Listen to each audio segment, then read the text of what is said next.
नमस्कार दोस्तों, स्वागत है आपका आपके अपने यूट्यूब चैनल मन ऑफ स्टोरीज़ में। दोस्तों, नई कहानी है जिसका नाम है बेदर्द दिल। कहानी बहुत ही इंटरेस्टिंग है, इसलिए अंत तक ज़रूर सुनिएगा। तो दोस्तों, चलिए इस नई कहानी को शुरू करते हैं। कई बार इंसान के जीने की इच्छा ही समाप्त हो जाती है। वह जीना ही नहीं चाहता। उसे लगता है कि जीवन समाप्त कर देना ही एकमात्र उपाय है, क्योंकि मनुष्य के शरीर में लगे घावों का दर्द तो सबको दिखाई देता है, पर मन पर लगे घाव किसी को भी दिखाई नहीं देते। ये मनुष्य को अंदर ही अंदर इस तरह खोखला कर देते हैं। तब इंसान को लगता है कि अगर वह अपना जीवन समाप्त कर दे, तो उसके सभी दुखों का अंत हो जाएगा। पर अगर इंसान इन झंझावातों को पार कर लेता है तो यही दर्द उसे जीने का नया मार्ग भी दिखाता है। यही से एक नई ज़िंदगी का आरंभ भी होता है। यही हाल है हमारी कहानी बेदर्दे दिल का। कुछ-कुछ इसी प्रकार की कहानी है, तो चलिए कहानी शुरू करते हैं। मिश्रा जी स्कूल अध्यापक थे।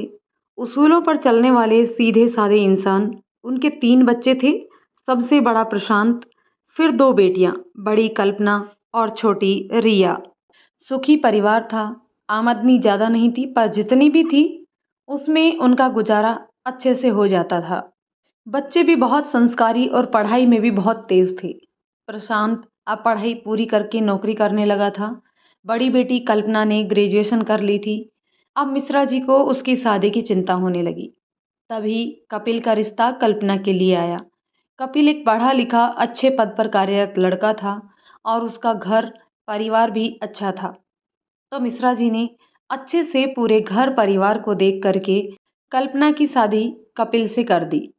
कपिल की शादी हो जाने से मिश्रा जी बहुत खुश थे कि चलो बड़ी बेटी की शादी अच्छे घर में हो गई है। रिया अभी छोटी है, उसकी शादी में अभी समय था, पर अभी स्कूल में भी पढ़ती है। कल्पना की गृहस्थी अच्छे से चल रही थी।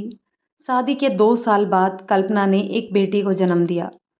सब बहुत खुश थे। कल्पना की बेटी अब लगभग 3 साल की हो गई थी और वह दोबारा से माँ बनने वाली थी। लेकिन इस बार गर्भावस्था में उसका स्वास्थ्य कुछ ठीक नहीं चल रहा था। सबने सोचा यह सब गर्भावस्था की वजह से है। बच्चा होने के बाद सब ठीक हो जाएगा, क्योंकि गर्भावस्था में कई बार स्वास्थ्य ठीक नहीं रहता है। 9 महीने बाद कल्पना ने एक बेटे को जन्म दिया। बच्चे के जन्म के बाद भी कल्पना की स्वास्थ्य अवस्थाओं में कोई सुधार नहीं हुआ, बल्कि उसका स्वास्थ्य दिन प्रतिदिन गिरता ही जा रहा था। सब उसके स्वास्थ्य को लेकर बहुत चिंतित हो गए।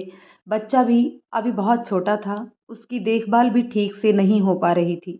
तो कपिल ने सोचा किसी अच्छे अस्पताल में कल्पना की जांच करवाई जाए।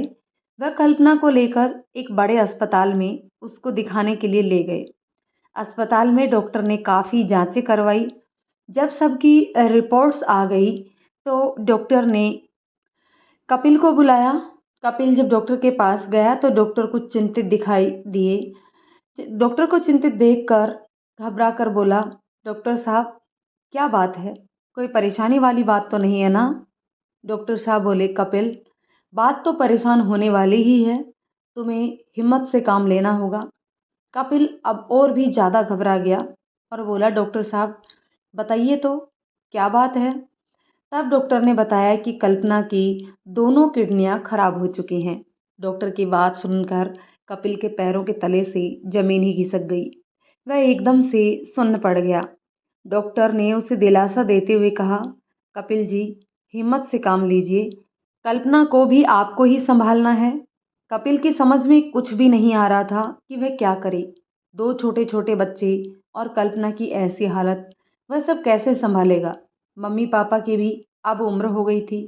वह भी इतने छोटे बच्चों को नहीं संभाल सकते थे। कुछ देर वह वहीं बैठ गया, फिर कुछ संयमित होकर कल्पना के पास गया। कल्पना उसका चेहरा देखकर ही समझ गई कुछ गंभीर बात है। उसने कल्पना से पूछा, क्या कहा डॉक्टर ने? वह कुछ बोल ही नहीं पाया और उसकी आंखों से आंसू बहते चले गए। उसकी ऐसी हालत देखकर कल्पना बहुत घबरा गई और जब उसने अपनी रिपोर्ट्स देखी तो वह सारी बात समझ गई कि उसकी दोनों किडनियां खराब हो गई हैं। कल्पना ने कपिल से पूछा, डॉक्टर क्या कह रहे हैं? तो कपिल ने उसे बताया, किडनी प्रत्यारोपित करने का एकमात्र उपाय है। वह भी बहुत जल्दी करना होगा क्योंकि तुम्हारी दोनों किडनियां बहुत खराब हो चुकी हैं। आज से तुम अस्पताल में ही रहोगी। मैं तुम्हारे लिए किडनी की कोई व्यवस्था करता हूँ। उसके बाद कपिल दिन रात कल्पना के लिए किडनी की व्यवस्था करने में जुट गया और कल्पना की देखभाल के लिए कल्पना की छोटी बहन रिया को कुछ दिनों के लिए बुला लिया गया ताकि वह अस्पताल में कल्पना के साथ रह सके, जिससे कपिल किडनी की व्यवस्था करने में पूरा समय दे सके।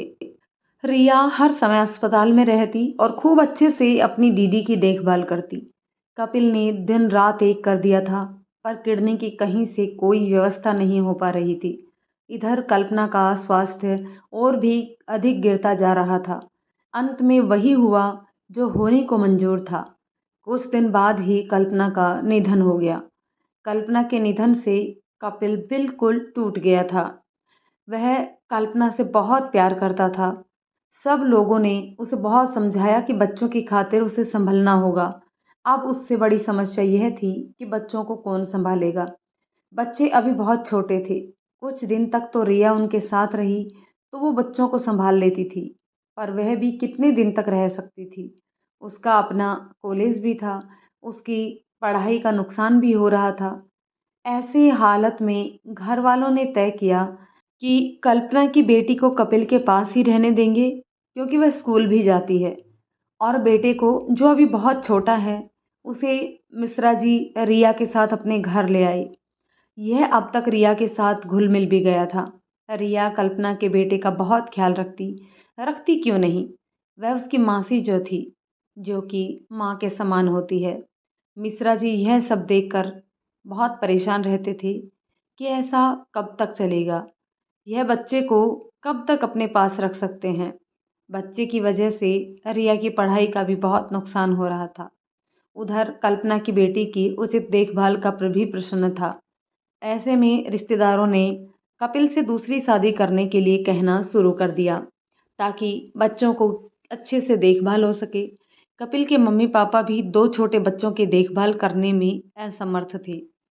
अगर एक बच्चा होता तो वो शायद कर भी लेते, पर कपिल दूसरी शादी के लिए राजी नहीं हुआ। उसे डर था कि दूसरी शादी अगर कल्पना की बच्चों की माँ की तरह नहीं अपना पाई तो यह बच्चों के लिए बहुत ही गलत होगा। वह अपने साथ कुछ भी हो इसके लिए जिम्मेदार था, तैयार था, पर बच्चों के साथ कुछ गलत हो वह यह नहीं देख सकता था। नई पत्नी कैसी हो, उसका व्यवहार कैसा हो, यह कोई नहीं जान सकता था। हो सकता था कि वह पहले बच्चों से अच्छा व्यवहार करे और जब उसका अपना कोई बच्चा हो जाए तब उसका व्यवहार बच्चों के साथ बदल जाए। तो यह सब सोचकर कपिल शादी के लिए तैयार नहीं था। उसका बेटा अभी भी कल्पना के मायके में रिया के साथ ही रह रहा था। ये सारे हालात देखकर, जैसा कि अक्सर होता ही है, छोटी बहन की शादी उसके जीजा से कर दी जाती है, वैसा ही एक रिश्तेदार ने कपिल के मम्मी पापा को सुझाव दिया कि कपिल की शादी कल्पना की छोटी बहन से हो जाए तो फिर कोई समस्या नहीं रहेगी। आखिर मौसी भी तो माँ के समान ही होती है और रिया तो बच्चों के साथ काफ़ी घुल मिली भी हुई है। वह बच्चों से बहुत प्यार भी करती है और बच्चे भी उसे बहुत प्यार करते हैं। वह बच्चों की अच्छी माँ साबित हो सकती है। कपिल के मम्मी पापा को उनकी बात जम गई और वो सोचने लगे, अगर कपिल और रिया इन दोनों की शादी की जाए तो सब समस्या एक साथ दूर हो जाएगी। रिया बच्चों और कपिल का अच्छे से ख्याल रख लेगी और वो भी चिंता मुक्त हो जाएगी। फिर उन्होंने मिश्रा जी को अपने विचारों से अवगत करवाया। पहले तो मिश्रा जी इस बात के लिए राजी नहीं हुए क्योंकि रिया अभी 22 साल की ही हुई थी। उसकी पढ़ाई भी अभी पूरी नहीं हुई थी। उसके भी तो कुछ सपने थे। वह कल्पना के ससुराल वालों के ऊपर बहुत जोर देने पर और कल्पना के मासूम बच्चों की खातिर वह राजी हो गए।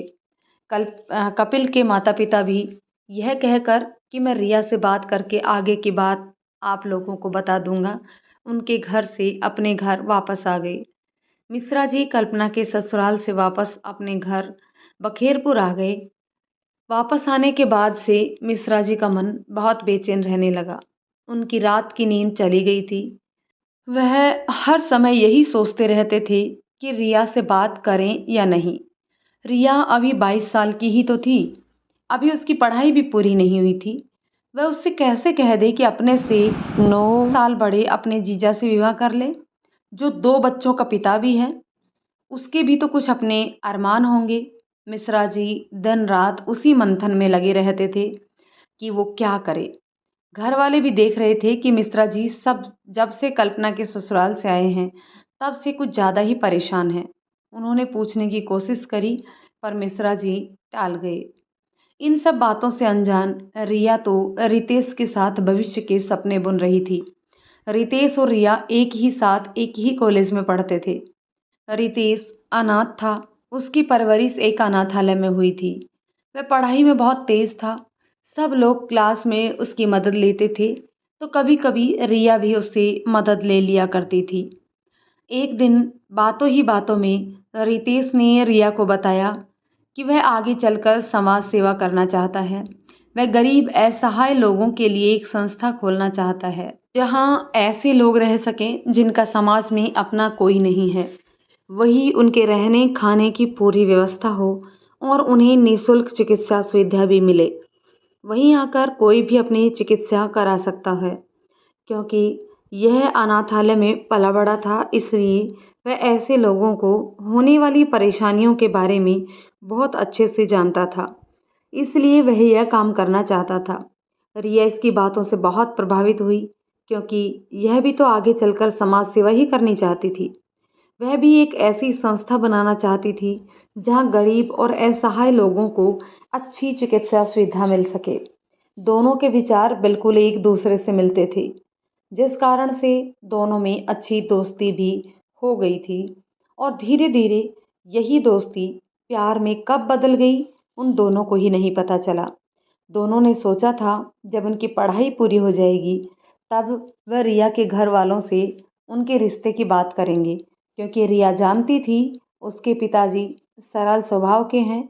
उन्हें इस रिश्ते में कोई आपत्ति नहीं होगी। मिश्रा जी रिया और रितेश के रिश्ते के बारे में नहीं जानते थे। जब एक हफ्ते तक मिश्रा जी ने कल्पना के ससुराल वालों से कोई बात नहीं करी तो एक दिन कल्पना के ससुर जी का ही फोन आ गया। वह इस रिश्ते के लिए जोर देने लगे। वह चाहते थे कि रिश्ता जल्दी हो जाए ताकि वो बच्चों की तरफ से निश्चिंत हो जाएं। उनकी बातें सुनकर मिश्रा जी और अधिक परेशान हो गए। उनके एक तरफ कुआं था तो दूसरी तरफ खाई। वह कोई भी निर्णय लेते एक रिश्ते को तो उन्हें हारना ही था। अगर कपिल से रिया के रिश्ते की हाँ करते तो रिया के अरमानों का गला घोटना पड़ता और ना कहते तो कल्पना के 2 मासूम बच्चों का चेहरा उन्हें विचलित कर देता। आज कल्पना के ससुर जी का जब से फोन आया तब से मिश्रा जी और भी ज़्यादा परेशान हो गए। रिया जब कॉलेज से वापस आई तो उसने भी परेशान हाल मिश्रा जी को देखा और उनसे पूछा, पापा क्या बात है, आप इतना परेशान क्यों हैं? मिश्रा जी, कोई खास बात नहीं है, कहकर उसे टालने की कोशिश करते हैं। रिया बोली, पापा जब से आप दीदी के ससुराल से आए हैं तभी से मैं देख रही हूँ आप बहुत परेशान हैं। क्या बात है? उन लोगों ने ऐसा क्या कहा कि आप इतना विचलित दिखाई दे रहे हैं? बाकी घर वाले भी रिया की बात से सहमत थे। सब ने मिश्रा जी पर जोर डाला कि वे उनसे क्या छुपा रहे हैं। अंत में मिश्रा जी ने हार कर उन्हें सारी बात बता दी। उनकी बात सुनकर रिया को गुस्सा आ गया। वह गुस्सा होते हुए उनसे बोली, वे लोग ऐसा सोच भी कैसे सकते हैं कि मैं जीजा जी के साथ विवाह करूंगी? कैसे शादी कर सकती हूँ मैं? और गुस्से में अपने कमरे में चली गई। दरवाज़ा बंद कर दिया। वह जब रात को खाने के लिए बाहर नहीं आई तो घर वालों ने उसे बाहर बुलाने के लिए बहुत कोशिश करी, पर वह खाना खाने भी नहीं आई। उधर कल्पना का बेटा लगातार रो रहा था। वह हर समय रिया के पास ही रहता था। आज जब दिन भर उसने रिया को नहीं देखा तो वह रोने लग गया और चुप हो ही नहीं रहा था। लगातार उसके रोने की आवाज़ से रिया को विचलित कर दिया।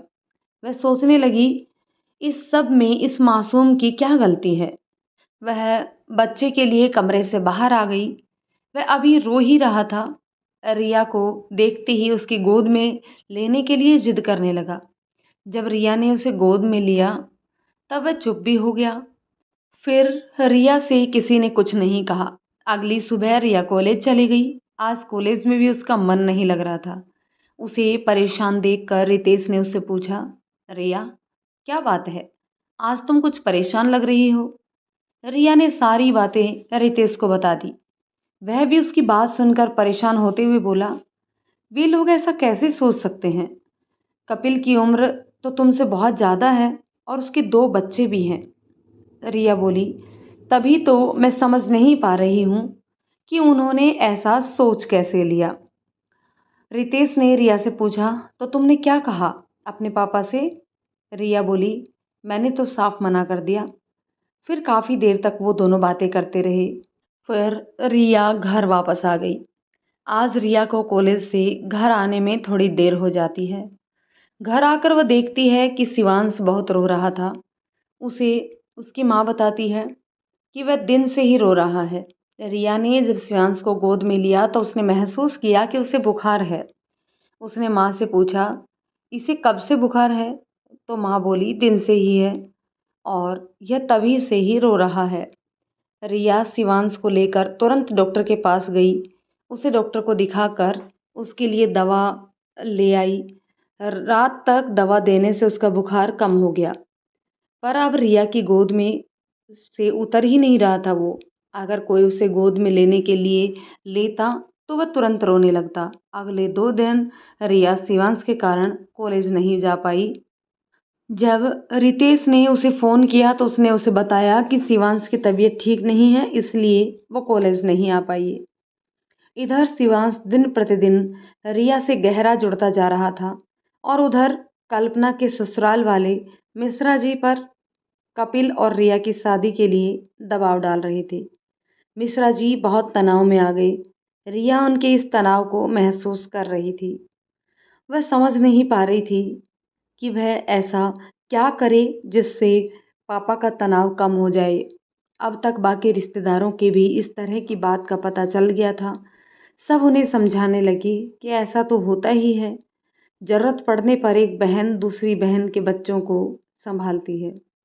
जीजा जी से साली की शादी तो होती ही है। चारों ओर से पड़ते दबाव और कल्पनाओं के मासूम बच्चों के भविष्य के आगे मिश्रा जी कमज़ोर पड़ गए। उन्होंने रिया को बहुत समझाया कि वह रिश्ते को स्वीकार कर ले, पर रिया मानने को तैयार नहीं थी। जब दबाव बहुत बढ़ गया तो एक दिन मिश्रा जी की तबीयत खराब हो गई। डॉक्टर ने बताया ज़्यादा तनाव की वजह से उन्हें हार्ट अटैक आया है। अब आप लोगों को उनका इतना ख्याल रखना है।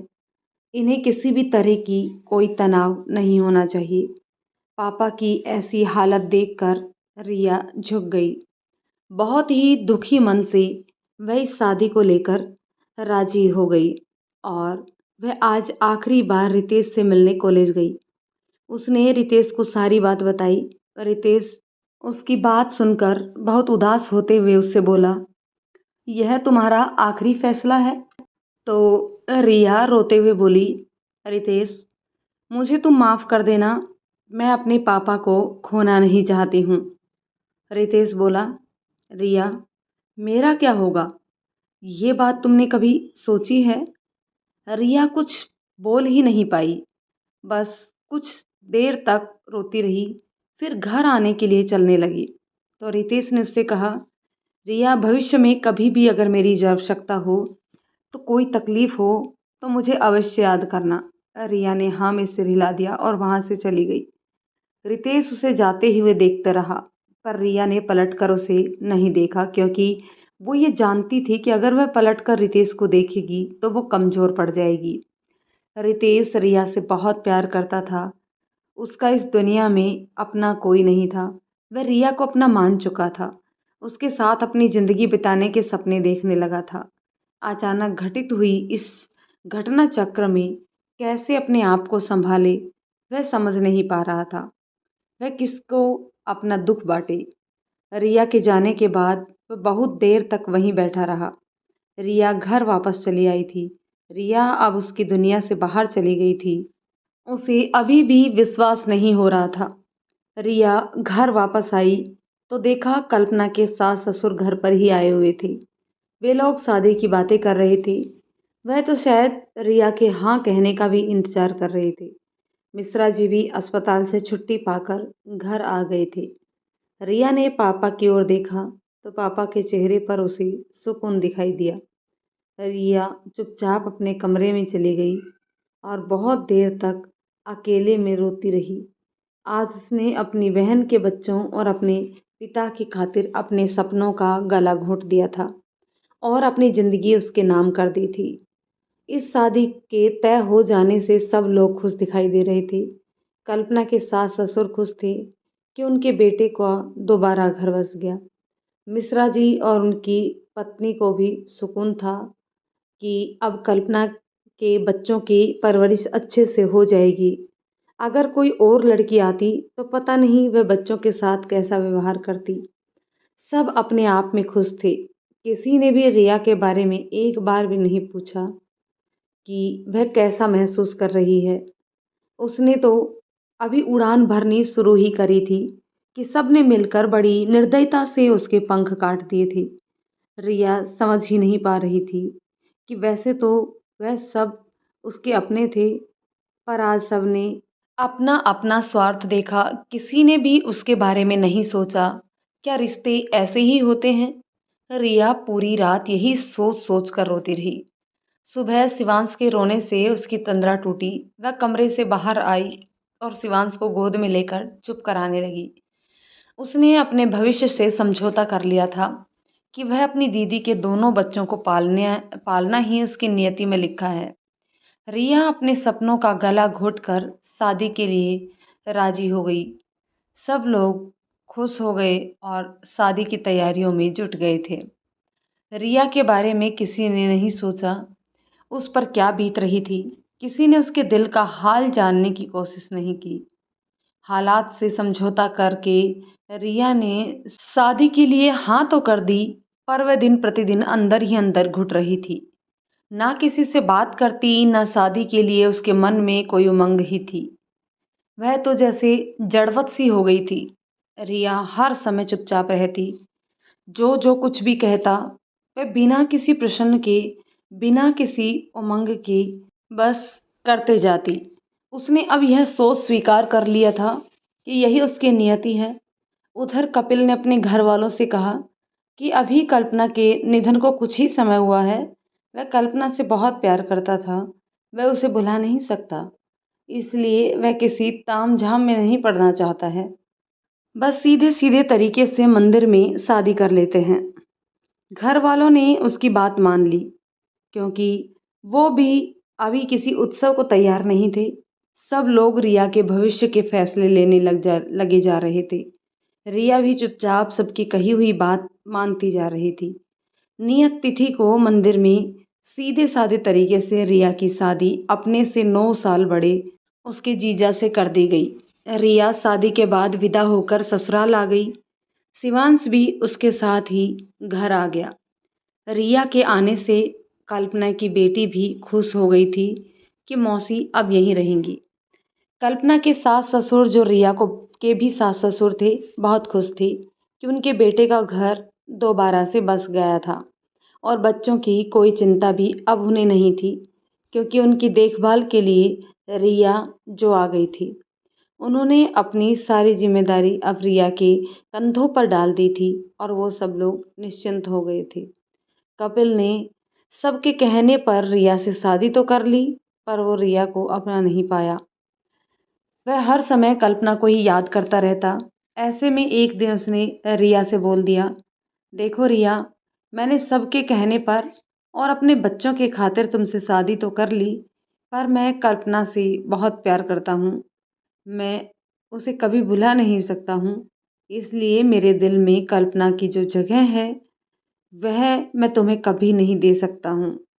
रिया को कपिल की बात सुनकर कुछ अजीब तो लगा पर उसने कुछ कहा नहीं। वह सोचने लगी कि हो सकता है धीरे-धीरे कपिल के व्यवहार में परिवर्तन आ जाए और वह उसके दिल में जगह बना ले। रिया सोच रही थी कि उसने तो कपिल के बारे में कभी सोचा ही नहीं था। वह तो बच्चों की शादी के खातिर ही ये शादी करने के लिए राजी हुई थी और वह अपने पापा को लेकर तनाव में नहीं डाल देना चाहती थी। इसलिए वह बच्चों की परवरिश पर भी ध्यान देगी। रिया बच्चों से पहले ही बहुत प्यार करती थी। अब वह पूरे समय बच्चों पर ही लगी रहती, उनका बहुत अच्छे से ख़्याल रखती, उनकी हर छोटी-छोटी बातों का ध्यान रखती, पूरे समय उसका अच्छे से ख़्याल रखती, जैसा वह उसी के बच्चे हों। घर में सब भी खुश थे कि रिया ने घर की सारी ज़िम्मेदारियाँ अच्छे से सँभाल ली थी, पर कपिल उसे स्वीकार करने को तैयार नहीं था। उसके बीच दूरियां अभी कायम थी। रिया यह सोचकर कुछ नहीं कहती कि हो सकता है समय के साथ सब ठीक हो जाएगा। तो दोस्तों, कहानी के इस पार्ट को यहीं रोकते हैं, जानते हैं नेक्स्ट पार्ट में क्या होता है। तब तक के लिए दोस्तों, कहानी आपको कैसी लगी कमेंट करके ज़रूर बताइएगा।